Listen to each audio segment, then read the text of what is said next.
فرعون اپنی طاقت اور بادشاہت کے عروج پر تھا۔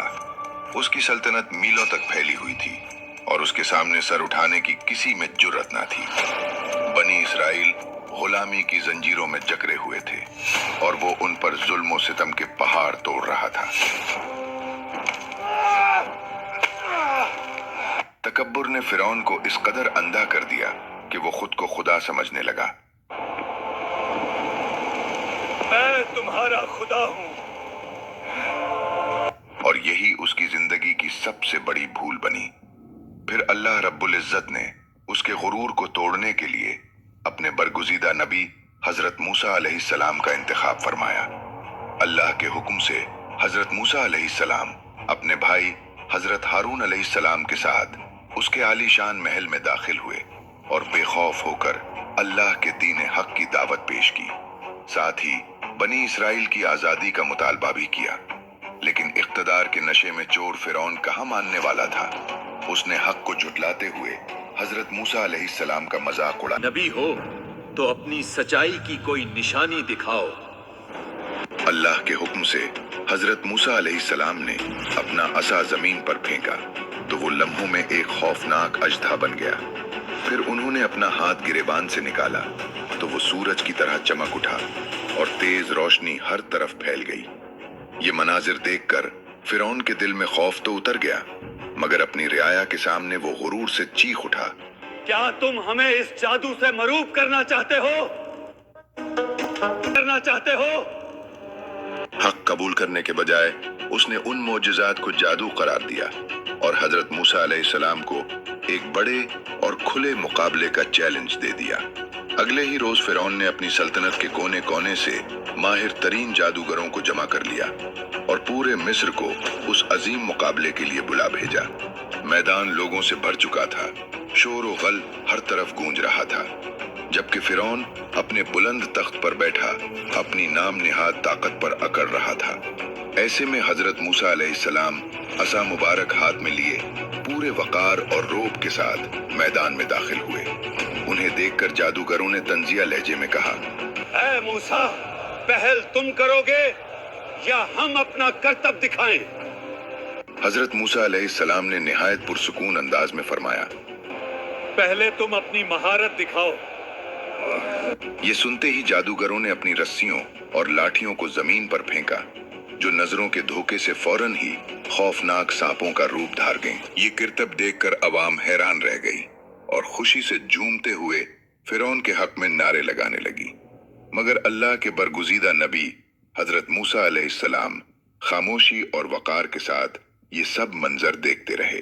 پھر اللہ کے حکم سے انہوں نے اپنا عصا زمین پر پھینکا تو وہ ایک ہیبت ناک اژدھا بن گیا اور پلک جھپکتے ہی جادوگروں کے تمام بناوٹی سانپوں کو ایک ایک کر کے نگل گیا۔ جیسے ہی یہ حقیقت سامنے آئی، وہ جادوگر جو اس فن کے سب سے بڑے ماہر سمجھے جاتے تھے، حقیقت کو فوراً پہچان گئے اور سجدے میں گر کر پکار اٹھے، ہم موسیٰ علیہ السلام اور ہارون علیہ السلام کے رب پر ایمان لاتے ہیں۔ یہ منظر دیکھ کر لوگوں پر بھی کھل گیا کہ یہ کوئی جادو نہیں بلکہ اللہ کی طرف سے ایک واضح نشانی ہے۔ لیکن فرعون اپنی شکست دیکھ کر آگ بگولا ہو گیا اور غصے میں چیخ کر حکم دیا کہ ان جادوگروں کو سخت ترین سزا دی جائے۔ اتنی روشن نشانی دیکھنے کے باوجود اس کے دل پر تکبر کی مہر لگی رہی اور وہ اپنی ضد پر ہی قائم رہا۔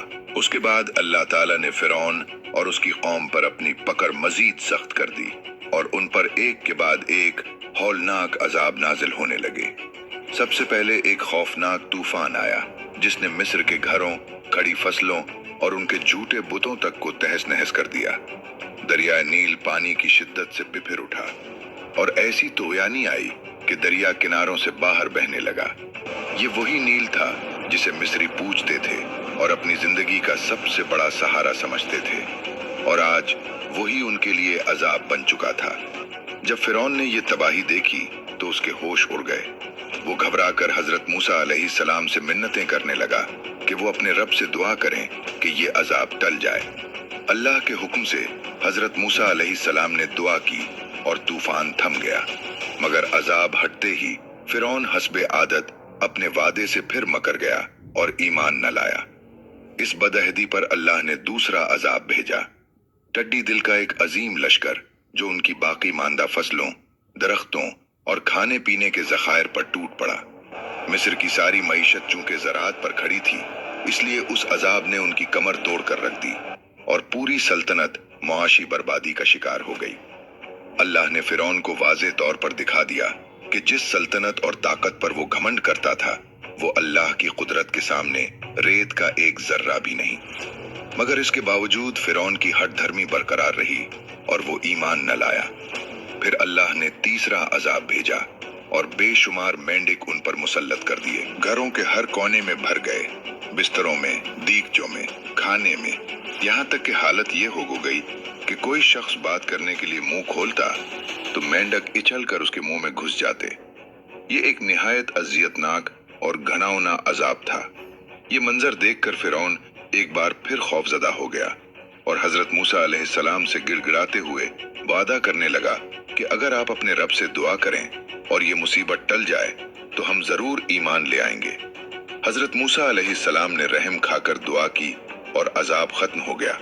लेकिन जैसे ही तकलीफ दूर हुई, फिरौन हस्ब आदत अपने वादे से फिर मकर गया और ईमान लाने से साफ इनकार कर दिया। इस सरकशी के बाद अल्लाह ने चौथा अजाब नाजिल फरमाया और देखते ही देखते दरियाए नील का पानी खून में तब्दील हो गया। वही दरिया जिसका पानी पीना, इस्तेमाल करना और उस पर जिंदगी गुजारना मिस्र वालों की मजबूरी थी, अब उनके लिए नाकाबिले बर्दाश्त अजाब बन चुका था। अब वो पानी की एक एक बूंद को तरस गए। जिस दरिया की वो पूजा करते थे, वही उनके लिए वबाले जान बन चुका था। मगर अल्लाह की कुदरत का करिश्मा देखिए कि बनी इसराइल के लिए वही पानी साफ, शफाफ और बिल्कुल महफूज रहा, जैसे बाकी तमाम अजाबों से वो महफूज रहे थे। फिर अल्लाह ने पांचवां अजाब नाजिल फरमाया और शदीद कहत साली ने पूरे मिस्र को अपनी लपेट में ले लिया। कई साल तक बारिश ना हुई, फसलें सूख गईं, जमीन बंजर हो गई और हर तरफ भूख, मायूसी और हाहाकार मच गई। लेकिन तौबा करने के बजाय उन जालिमों ने उल्टा हजरत मूसा अलैहिस्सलाम को ही उन मुसीबतों का जिम्मेदार ठहराना शुरू कर दिया। उसके बाद अल्लाह ने एक और अजाब भेजा कहत के दिनों के लिए। जो थोड़ा बहुत गल्ला उन्होंने जखीरा किया था, अल्लाह ने उसमें जुएं और कीड़े पैदा कर दिए। उन कीड़ों ने अनाज, गोदामों और जखायर को उस बुरी तरह खा डाला कि एक दाना तक बाकी न छोड़ा। खुराक खत्म होने लगी तो जानवर भी भूख से मरने लगे। लेकिन उसके बावजूद फिरौन और उसके पैरोकारों की आंखें न खुली और वो अपनी जिद और अंधी तकलीद पर कायम रहे। जब हुज्जत पूरी हो गई तो अल्लाह ताला ने हजरत मूसा अलैहिस्सलाम को हुक्म दिया कि मेरे बंदों को लेकर रातों रात यहाँ से निकल जाओ, क्योंकि फिरौन और उसका लश्कर जरूर तुम्हारा पीछा करेगा। चुनाचे हजरत मूसा अलैहिस्सलाम ने बनी इसराइल को जमा किया तो उन्हें हजरत यूसुफ अलैहिस्सलाम की वो वसीयत याद आ गई कि जब तुम मिस्र से निकलो तो मेरी मैयत भी अपने साथ ले जाना। हजरत मूसा अलैहिस्सलाम ने इरादा किया कि मैं उनके जसद मुबारक को लिए बगैर हरगिज रवाना नहीं हूँगा। मगर सदियों गुजर जाने के बायस किसी को मालूम ही नहीं था कि आप अलैहिस्सलाम कहाँ मदफून हैं। तब किसी ने बताया कि बनी इसराइल में एक निहायत बूढ़ी औरत है जो उस राज से वाकिफ है। हजरत मूसा अलैहिस्सलाम फौरन उस ज़ईफ औरत के पास पहुंचे और कब्र का पता पूछा तो उसने एक अजीब व गरीब शर्त रख दी। उसने कहा, मैं कब्र उसी वक्त बताऊंगी जब मुझे जन्नत में आपकी रफाकत मिलेगी। ये सुनकर हजरत मूसा अलैहिस्सलाम लम्हा भर के लिए हैरान रह गए और अभी वो सोच ही रहे थे कि उसी लम्हे अल्लाह की तरफ से वही नाजिल हुई कि उस औरत की शर्त कबूल कर ली जाए। चुनाचे वो खातून हजरत मूसा अलैहिस्सलाम को एक कदीम कुएं के पास ले गई और बताया कि हजरत यूसुफ अलैहिस्सलाम का ताबूत यही दफन है। बनी इसराइल ने मिलकर कुएं का तमाम पानी निकाला और जब तह तक पहुंचे तो वहां से ताबूत मुबारक बरामद हुआ। यूं उस अजीम अमानत को अपने साथ लेकर वो मिस्र से रवाना हो गए। जब ये खबर फिरौन तक पहुंची कि हजरत मूसा अलैहिस्सलाम बनी इसराइल को लेकर निकल चुके हैं तो वो गुस्से से बिफिर गया। उसने फौरन एक अजीम लश्कर तैयार किया और पूरी कुव्वत के साथ उनके ताक़ुब में रवाना हो गया। इधर हजरत मूसा अलैहिस्सलाम अपनी कौम को लेकर आगे बढ़ रहे थे कि अचानक उनके सामने ठाठे मारता हुआ समंदर आ गया और पीछे मौत बनकर उन पर टूट पड़ता फिरौन का अजीम लश्कर। ये मंजर देखकर बनी इसराइल घबरा गए, खौफ से कपकपा उठे और लरसती आवाजों में कहने लगे, ए मूसा, आपने तो हमें फंसवा दिया, अब फिरौन हमें कभी नहीं छोड़ेगा। लेकिन हजरत मूसा अलैहिस्सलाम का अल्लाह पर यकीन पहाड़ की तरह मजबूत और गैर मुतजलजिल था। उन्होंने फरमाया, हरगिज नहीं, मेरा रब मेरे साथ है, वो जरूर कोई रास्ता निकालेगा। इसी लम्हे अल्लाह ने हजरत मूसा अलैहिस्सलाम को हुक्म दिया कि अपना असा समंदर पर मारे। जैसे ही उन्होंने असा मारा, कुदरत का अजीम मौजिजा जाहिर हुआ। समंदर फटकर दो हिस्सों में बट गया और पानी दीवारों की तरह सीधा खड़ा हो गया। बनी इसराइल ये मंजर देखकर हैरान रह गए और फौरन उस खुश्क रास्ते से गुजरने लगे। इधर फिरौन ने भी गुरूर में आकर अपनी फौज को समंदर में दाखिल होने का हुक्म दे दिया। उसे जम था कि वो भी पार हो जाएगा, लेकिन जैसे ही बनी इसराइल का आखिरी शख्स दूसरी तरफ पहुंचा, समंदर दोबारा अपनी असल हालत में आने लगा। जब फिरौन ने पानी को लहरों की सूरत में अपने ऊपर गिरता देखा तो उसे यकीन हो गया कि मौत सामने खड़ी है। वो घबरा कर चीखने लगा, मैं मूसा के रब पर ईमान लाता हूं। मगर अब बहुत देर हो चुकी थी, तौबा का वक्त खत्म हो चुका था और वो अपने तकब्बुर के साथ समंदर की लहरों में गर्क हो गया। फिरौन, तुम नादानों जैसी बातें कर रहे हो, शिर्क करने वाले तो यकीनन बर्बाद होने वाले हैं। फिरौन के अंजाम के बाद जब बनी इसराइल आगे बढ़े तो उन्होंने हैरान कुन मुतालबा कर दिया और हजरत मूसा अलैहिस्सलाम से कहने लगे, ए मूसा, हमारे लिए भी कोई ऐसा बुत बना दे, उन्होंने कहा, जिसकी हम इबादत कर सकें। ये सुनकर हजरत मूसा अलैहिस्सलाम शदीद रंजीदा हुए और फरमाया, तुम नादानों जैसी बातें कर रहे हो, शिर्क करने वाले तो यकीनन बर्बाद होने वाले हैं। इसके बाद हजरत मूसा अलैहिस्सलाम बनी इसराइल को लेकर यरूशलेम की सिमत बढ़ने लगे, मगर अल्लाह ताला ने हुक्म फरमाया कि पहले कोहे तूर पर आए ताकि उन्हें तौरात अता की जाए, जो बनी इसराइल के लिए हिदायत का सरचश्मा बनेगी। चुनाचे हजरत मूसा अलैहिस्सलाम अपने भाई हजरत हारून अलैहिस्सलाम को कौम की निगरानी सौंपकर कोहे तूर की तरफ रवाना हुए। जब वो वहां पहुंचे तो तजल्लियात इलाही से पूरा पहाड़ नूर में नहा गया और अल्लाह ताला ने हजरत मूसा अलैहिस्सलाम से कलाम फरमाया। इस हम कलामी की लज्जत ने उनके दिल में दीदार इलाही की शदीद ख्वाहिश पैदा कर दी। उन्होंने अर्ज की, ए मेरे रब, मैं तुझे देखना चाहता हूँ। अल्लाह ने फरमाया, ए मूसा, तुम मुझे हरगिज नहीं देख सकते। हाँ, उस पहाड़ की तरफ देखो, अगर ये अपनी जगह कायम रहा तो तुम मुझे देख सकोगे। जैसे ही अल्लाह ने पहाड़ पर अपनी तजल्ली डाली, पहाड़ रेजा रेजा हो गया और हजरत मूसा अलैहिस्सलाम बेहोश होकर जमीन पर गिर पड़े। जब उन्हें होश आया तो बेख्तियार पुकार उठे, तू पाक है, मैं तेरी बारगाह में तौबा करता हूँ और मैं सबसे पहले ईमान लाने वाला हूँ। इसके बाद हजरत मूसा अलैहिस्सलाम 40 दिन और 40 रातें कोहे तौर पर एतिकाफ में रहे, जहां वो अपने रब से हम कलाम होते रहे।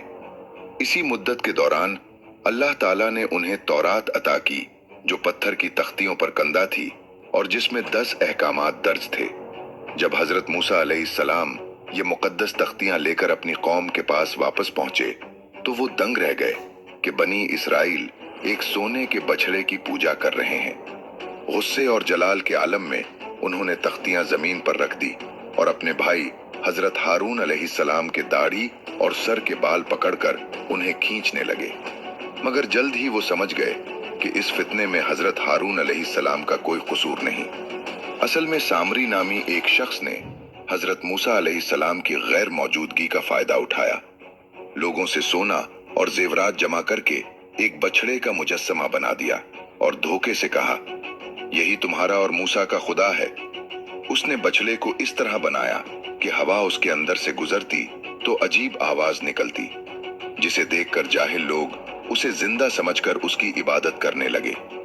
हजरत हारून अलैहिस्सलाम ने उन्हें बार बार समझाया, ए मेरी कौम, तुम फितने में डाल दिए गए हो, तुम्हारा रब तो रहमान है, मेरी पैरवी करो।